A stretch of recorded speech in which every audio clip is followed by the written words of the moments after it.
जी नमस्ते, मैं राकेश। स्वागत है आप सभी का हमारे यूट्यूब चैनल एजुकेशन फायर पे। देखिए, अभी जेटेट के जो सिलेबस है एसएसटी का, उनमें से हम लोगों ने बौद्ध एवं जैन धर्म जो ये टॉपिक है यहाँ तक हमने कवर कर लिया है। आज के इस वीडियो में हम मगध के उत्कर्ष एवं मौर्य वंश से रिलेटेड जो भी इम्पोर्टेंट क्वेश्चंस हो सकते हैं उन सभी इम्पोर्टेंट क्वेश्चंस के ऊपर डिस्कस करेंगे। इस वीडियो में जितने भी क्वेश्चंस होंगे, इन सभी क्वेश्चंस में से आप कितने क्वेश्चंस को सही करते हो, इसका जवाब आप हमें अंत में कमेंट सेशन में लिख करके देंगे। और जो प्रश्न आपसे गलत होगा, जो भी सवाल आपसे गलत होंगे, वो अपने कॉपी में आप लिख लीजिएगा, ताकि जब भी आगे आप पेपर दो तो वहाँ पर आप गलती ना करो। चलिए, इन सभी बातों को ध्यान में रखते हुए ज़्यादा टाइम बर्बाद न करते हुए आज की इस वीडियो को शुरू करते हैं। पहले नंबर से क्वेश्चन से देखिएगा वीडियो को।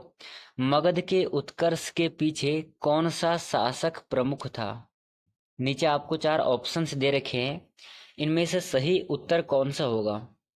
प्रश्न है, मगध के उत्कर्ष के पीछे कौन सा शासक प्रमुख था? सही आंसर है ऑप्शन नंबर ए, बिंबिसार सही आंसर है। चलिए, इस क्वेश्चन से रिलेटेड कुछ इसके इम्पोर्टेंट बिंदु को समझते हुए चलते हैं। पहला है, बिंबिसार ने हर्यक वंश की स्थापना की थी। इम्पोर्टेंट है आपके लिए, याद रखना। हर्यक वंश की स्थापना किसने की थी? बिंबिसार ने की थी। फिर है, उसने मगध राज्य का विस्तार किया और कई क्षेत्रों पर विजय प्राप्त की। साथ ही साथ वह राजगृह से शासन करता था। कहाँ से शासन करता था? राजगृह से। मैंने आपको पहले ही बताया था, जो मगध है सबसे पहले इसकी राजधानी थी राजगृह। बाद में इसको जब अजातशत्रु का शासन काल आया तो वहाँ पर वो राजगृह से चेंज कर करके पाटलिपुत्र बनाया था राजधानी। जो कि वर्तमान समय में हम पाटलिपुत्र को किस नाम से जानते हैं? पटना के नाम से जानते हैं। ये बातें हैं, ये कुछ इम्पोर्टेंट बिंदु थे, ये आपको याद रखना है। चलिए, हम दूसरा क्वेश्चन करेंगे। सेकंड नंबर का क्वेश्चन है आप सभी का, मौर्य साम्राज्य की स्थापना किसने की थी? क्या क्वेश्चन है? मौर्य साम्राज्य की स्थापना किसने की थी? सही आंसर है चंद्रगुप्त मौर्य। किसने की थी? चंद्रगुप्त मौर्य ने की थी। ऑप्शन नंबर डी सही आंसर है। कुछ इसके इंपॉर्टेंट बिंदु को और विस्तार से समझेंगे। चंद्रगुप्त मौर्य ने मौर्य वंश की स्थापना की थी। उसकी मदद किसने की थी? चाणक्य ने। इनके गुरु का क्या नाम था? चाणक्य। आप इसे गुरु कह लो या फिर मंत्री कह लो, कुछ भी कह लो। तो चंद्रगुप्त के मंत्री या फिर गुरु कौन थे? चाणक्य थे। चाणक्य ने एक किताब लिखा था जिसका नाम था अर्थशास्त्र। ठीक है, ये आपको याद रखना है, ये भी पूछे जाते हैं आपसे एग्जाम में कि अर्थशास्त्र के लेखक कौन है। तो चाणक्य अर्थशास्त्र के लेखक है। चाणक्य को हम अन्य कौटिल्य के नाम से भी जानते हैं। किस नाम से जानते हैं? कौटिल्य के नाम से भी जानते हैं। और उसने नंद वंश का पतन करके मगध पर अधिकार किया था। ठीक है, किसके माध्यम से? चंद्रगुप्त की सहायता से। चलिए, तीसरा क्वेश्चन देखिएगा। तीसरा क्वेश्चन है कि मगध के किस राजा ने लिच्छवी गणराज्य पर विजय प्राप्त की थी? ऑप्शन है बिंबिसार, अजातशत्रु, महापद्मनंद और बिंदुसार। चारों ही ऑप्शंस में से सही आंसर कौन सा है? लिच्छवी गणराज्य पर प्राप्त करने वाले राजा थे अजातशत्रु। कौन थे? अजातशत्रु। ये वही अजातशत्रु है जिसने मगध की राजधानी राजगृह से चेंज करके पाटलिपुत्र की थी। कहाँ पर की थी साथियों? पाटलिपुत्र में की थी। ठीक है, और मैंने अभी आपको बताया कि पाटलिपुत्र की जो पाटलिपुत्र है, इसका वर्तमान समय में नाम क्या है? वर्तमान समय में इसे हम पटना के नाम से जानते हैं। और पटना किस राज्य की राजधानी है? तो ये बिहार राज्य की राजधानी है। चलिए, और हम कुछ इम्पोर्टेंट बिंदु को देख करके विस्तार से समझेंगे। अजातशत्रु बिंबिसार का पुत्र था, यह आपको याद रखना है कि अजातशत्रु किसका पुत्र था? बिंबिसार का पुत्र था। उसने लिच्छवी गणराज्य पर आक्रमण करके विजय प्राप्त की थी और साथ ही साथ मगध का साम्राज्य उसके समय में और विस्तारित हुआ था। ठीक है, मतलब कि मगध के उत्कर्ष को इन्होंने और फैलाया था। चलिए अगला क्वेश्चन देखिएगा। नेक्स्ट क्वेश्चन है आप सभी का कि चाणक्य, जिसको कि हम अन्य कौटिल्य के नाम से भी जानते हैं, चाणक्य की पुस्तक अर्थशास्त्र किस विषय से संबंधित है? इस क्वेश्चन से 3 प्रश्न बनेंगे। पहला प्रश्न बनेगा चाणक्य का अन्य नाम क्या था? आंसर है कौटिल्य। दूसरा प्रश्न यहाँ से पूछ लेगा कि कौटिल्य ने किस पुस्तक की रचना की है? तो अर्थशास्त्र की रचना की है कौटिल्य ने। अब यहाँ पर प्रश्न ये है कि चाणक्य ने जिस पुस्तक की रचना की थी उसका नाम था अर्थशास्त्र। ये अर्थशास्त्र किस विषय से संबंधित है? सही आंसर है राजनीति और अर्थव्यवस्था से संबंधित है। Option number C right answer है। चलिए इससे रिलेटेड कुछ हम और इम्पोर्टेंट बिंदु को देखेंगे। अर्थशास्त्र चाणक्य द्वारा लिखी गई महत्वपूर्ण पुस्तक है। यह राजनीति, अर्थव्यवस्था और प्रशासनिक नीतियों का वर्णन करती है। साथ ही साथ चाणक्य चंद्रगुप्त मौर्य के मुख्य सलाहकार थे। ये चंद्रगुप्त मौर्य वही है जिन्होंने मौर्य वंश की स्थापना की है। ठीक है, कौन थे? जिन्होंने मौर्य वंश की स्थापना की है। तो ये कुछ बातें हैं जो आपको याद रखना है। चलिए आइए अगला क्वेश्चन देखिएगा। 5वें नंबर का क्वेश्चन है आप सभी का कि कौन सा मौर्य शासक कलिंग युद्ध के बाद बौद्ध धर्म में परिवर्तित हुआ? नीचे आपको 4 ऑप्शंस दे रखे हैं, 4 शासकों के नाम दे रखे हैं। पहला है चंद्रगुप्त मौर्य, अगला है बिंदुसार, तीसरा है अशोक और चौथा है कुणाल। ये 4 शासकों के नाम दे रखे हैं। इनमें से कौन सा शासक कलिंग युद्ध के बाद बौद्ध धर्म को स्वीकार किया था? आप सभी को पता है कि सम्राट अशोक ने कलिंग युद्ध के बाद बौद्ध धर्म को स्वीकार किया था और इसका वर्णन हमें कहाँ मिलता है? इसका वर्णन हमें 13वें शिलालेख में मिलता है। ठीक है, कहाँ पर मिलता है? 13वें शिलालेख में इसका वर्णन मिलता है। चलिए इससे रिलेटेड कुछ और इम्पोर्टेंट बातें देखेंगे।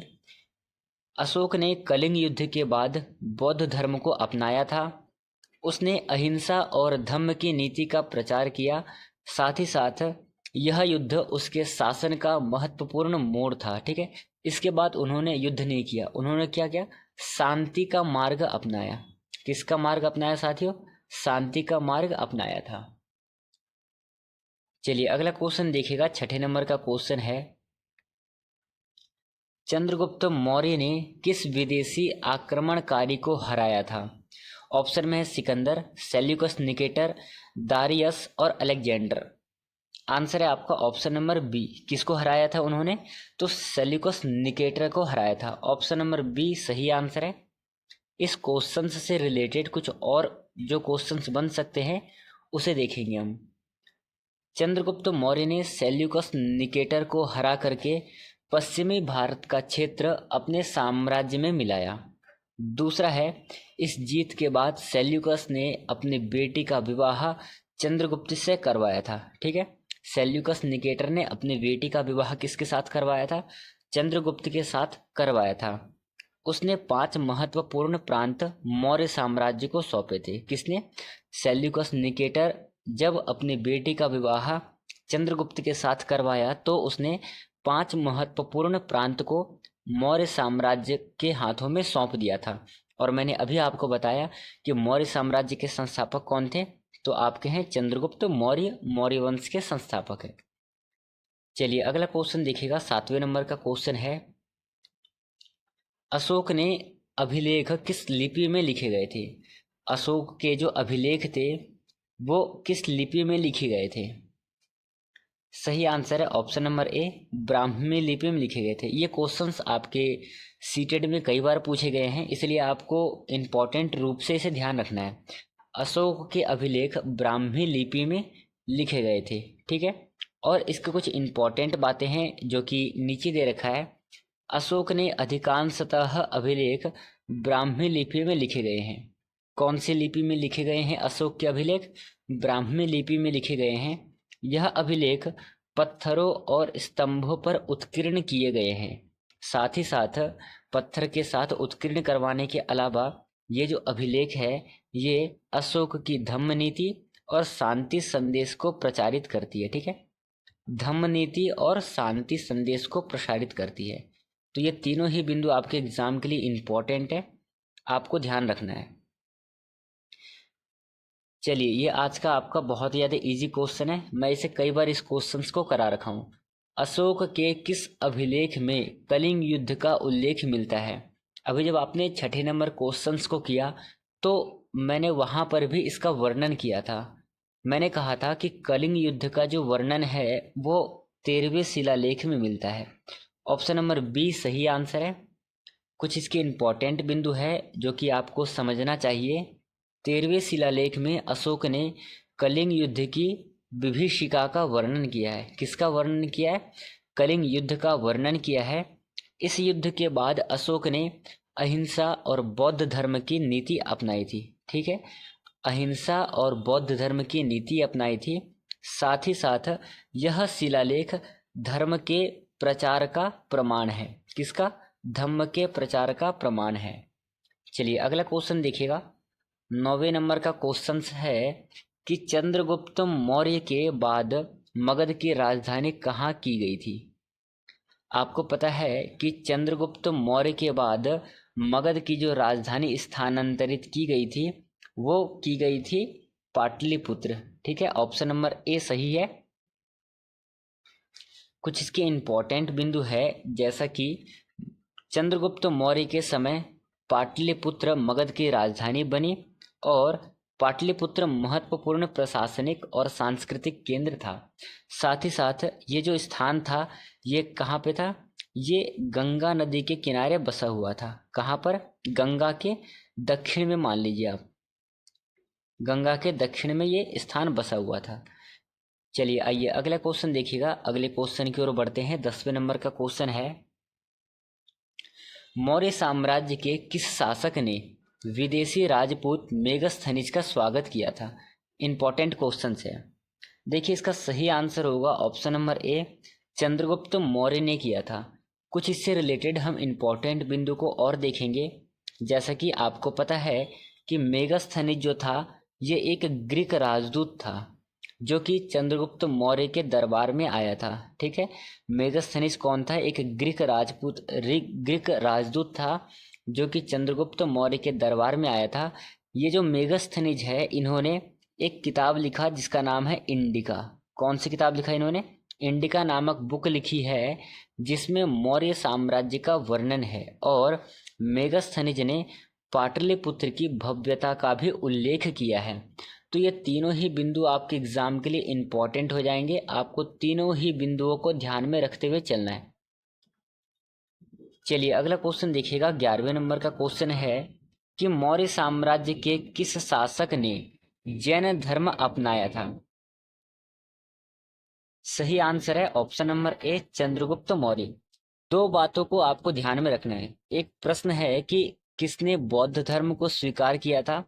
बौद्ध धर्म को स्वीकार करने वाले थे आपके कौन? सम्राट अशोक।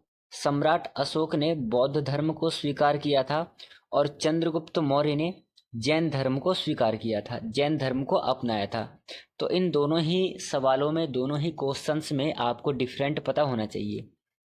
चलिए कुछ इसके इम्पोर्टेंट बिंदु को समझते हैं। इम्पोर्टेंट बिंदु है, चंद्रगुप्त मौर्य ने जीवन के अंतिम चरण में जैन धर्म अपनाया था और उन्होंने अपने जीवन की अंतिम दिन श्रवणबेलगोला में बिताए थे। ये आपको याद रखना है कि चंद्रगुप्त मौर्य ने अपना अंतिम जो समय है कहाँ पर बिताया था? श्रवणबेलगोला में बिताया था। इसके बाद उनका जो पुत्र है बिंदुसार मौर्य साम्राज्य का अगला शासक था। आप कह लो कि चंद्रगुप्त मौर्य जो था उसका पुत्र कौन था?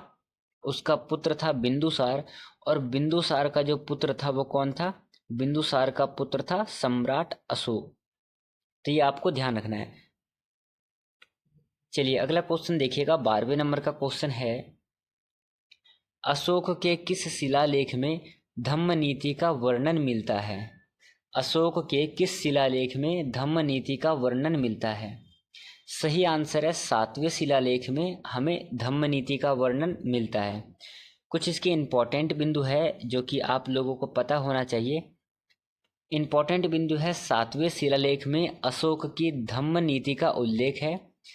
इससे धार्मिक सहिष्णुता और शांति का प्रचार किया गया। यह शिलालेख अशोक की धम्म नीति के प्रचार प्रसार के उद्देश्यों का वर्णन करता है। चलिए अगला क्वेश्चन देखिएगा, 13वें नंबर का क्वेश्चन है, अशोक ने किस स्तंभ पर सिंह का चित्र अंकित करवाया था? कौन सा ऐसा स्तंभ था जहां पर अशोक ने सिंह का चित्र अंकित करवाया था? सही आंसर है सारनाथ स्तंभ पर उन्होंने सिंह का चित्र अंकित करवाया था। इसमें टोटल 4 शेर थे, पर देखने से ऐसा लगता है कि टोटल 3 शेर है। यह आपको याद रखना है, कितने शेर है? 4 शेर है। चलिए कुछ इसके इंपॉर्टेंट बिंदु को समझते हैं। इंपॉर्टेंट बिंदु है, सारनाथ स्तंभ 4 मुखी सिंह का है, जैसे कि मैंने अभी आपको बताया, जो वर्तमान समय में भारत का राष्ट्रीय प्रतीक है। ठीक है, भारत का राष्ट्रीय प्रतीक है वर्तमान में। यह अशोक के धम्म चक्र का प्रतीक है। किसका प्रतीक है? धम्म चक्र का प्रतीक है। इस स्तंभ पर धर्म का प्रचार किया गया था। ये तीनों ही बिंदु आपके एग्जाम के लिए इंपॉर्टेंट है, आप तीनों ही बिंदुओं को ध्यान में रखेंगे। चलिए बढ़ते हैं हम अगले क्वेश्चन की ओर। नेक्स्ट क्वेश्चन है आप सभी का, अशोक के किस शिलालेख में धर्म प्रचारकों को विदेश भेजने का उल्लेख है? सही आंसर है 5वें शिलालेख में मिलता है। ऑप्शन नंबर बी सही उत्तर है। कुछ इसके इंपॉर्टेंट बिंदु है, जैसा कि इस शिलालेख में अशोक ने अपने धर्म प्रचारकों को विदेश भेजने का आदेश दिया था। श्रीलंका, मध्य एशिया और अन्य क्षेत्रों में बौद्ध धर्म का प्रचार किया गया। यह धम्म नीति के प्रचार का एक हिस्सा था। चलिए अगला क्वेश्चन देखिएगा, 15वें नंबर का क्वेश्चन है कि अशोक के किस शिलालेख में प्रजा की भलाई की बात की गई है? अशोक के किस शिलालेख में प्रजा की भलाई की बात की गई है? आंसर है दूसरे शिलालेख में प्रजा की भलाई की बात की गई है। ये जितने भी शिलालेख या फिर अभिलेखों से संबंधित क्वेश्चंस आते हैं, इन सभी क्वेश्चंस को आप अपने कॉपी में एक अलग से नोट कर लीजिएगा, क्योंकि अशोक से रिलेटेड एक क्वेश्चन आपके सीटेड में या फिर कोई सा भी टेट का एग्जाम हो, अशोक से रिलेटेड एक क्वेश्चंस अवश्य पूछे जाते हैं। ये बहुत ही ज़्यादा इंपॉर्टेंट नाम है इतिहास में। चलिए कुछ इसके इंपॉर्टेंट बिंदु को समझेंगे हम विस्तार पूर्वक। दूसरे शिलालेख में प्रजा की भलाई, स्वास्थ्य सेवा और सामाजिक सुधार की बात की गई है। दूसरा है, इसमें प्रजा के लिए चिकित्सा सेवाओं और यात्रियों के लिए सरायों का निर्माण का आदेश दिया गया है। यह अशोक की मानवतावादी नीति को दर्शाता है। किसको दर्शाता है? मानवतावादी नीति को दर्शाता है। चलिए अगला क्वेश्चन देखिएगा, 16वें नंबर का क्वेश्चन है, चंद्रगुप्त मौर्य के गुरु और सलाहकार कौन थे? ये क्वेश्चन बहुत ज़्यादा इजी है, और यदि आप लोगों ने इससे पहले देखा होगा 4 या 5 नंबर क्वेश्चन था, वहां पर इसका उल्लेख मैं कर चुका हूँ। देखिए मैंने अभी आपसे कहा था कि चंद्रगुप्त के चाहे आप गुरु कह लो चाहे आप सलाहकार थे, चाणक्य थे। चाणक्य का अन्य नाम क्या है? कौटिल्य है। इन्होंने एक बुक लिखा था जिसका नाम था अर्थशास्त्र। क्या नाम था साथियों? अर्थशास्त्र था।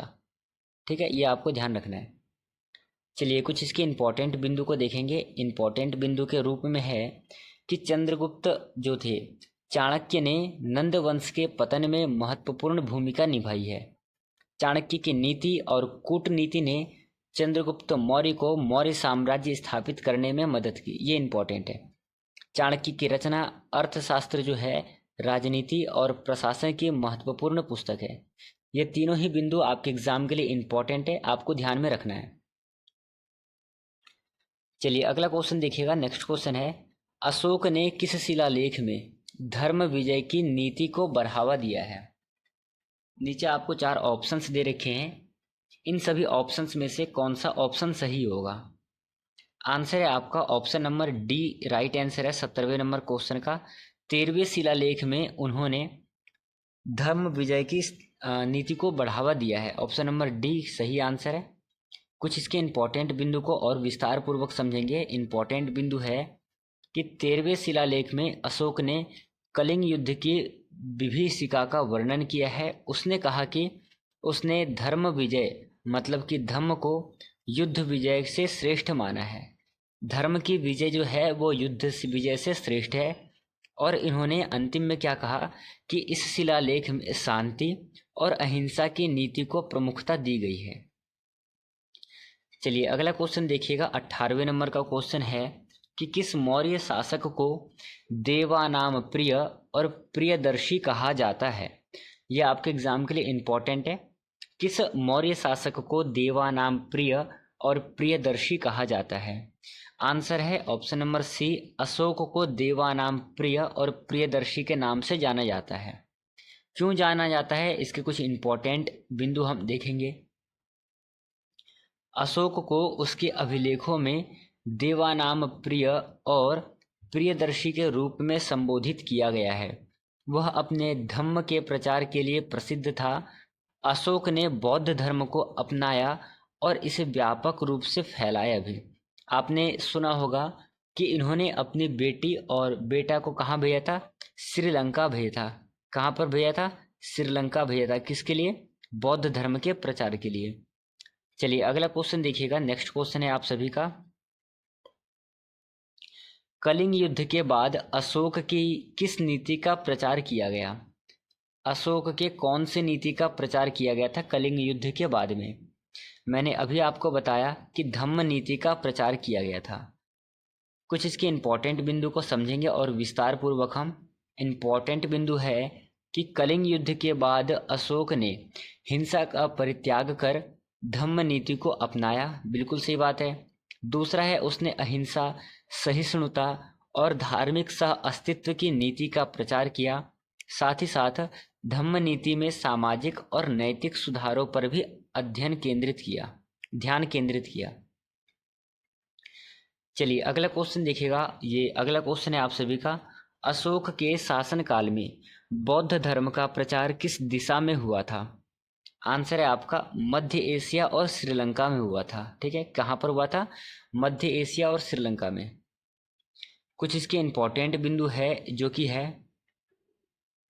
अशोक ने अपने पुत्र महेंद्र को और पुत्री संघमित्रा को श्रीलंका में बौद्ध धर्म के प्रचार के लिए भेजा था।